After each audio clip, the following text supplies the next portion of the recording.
هتصلوا كده على النبي وتعالوا نشوف هنعمل أكلة اقتصادية وحلوة جدا جدا، موفرة في الوقت وفي المجهود وكمان في الفلوس. عايزة اقول لكم الأكلة دي فعلا حرفيا يا جماعة قعدت معانا 3 ايام انا وجوزي، لان احنا فردين بس، فحلوة ان هي اقتصادية في كده. تعالي بقى نعملها كده مع بعض، يلا. الاول كده هتجيبي فرختين، الواحدة كيلو 200 مثلا.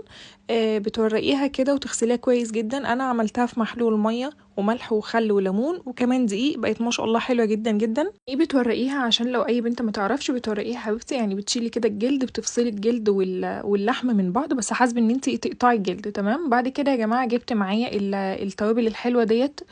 تبلتها كويس جدا بره وجوه وسبتها كده على جنب على ما اعمل باقي الاكله يعني. الممبار كنت عملته اصلا معاكم قبل كده، فما حبيتش ان انا اعمله المره دي كمان، انا بس عملته معاكم طريقه الفرخه ديت. وعايزه اقول لكم يا جماعه، اللي هتقول لي الطريقه دي بتاعت مين من الشيف اللي بتبقى مشهوره يعني، بجد هتبقى شاطره جدا جدا. الطريقه دي هي عاملاها وعجبتني قوي منها، فحبيت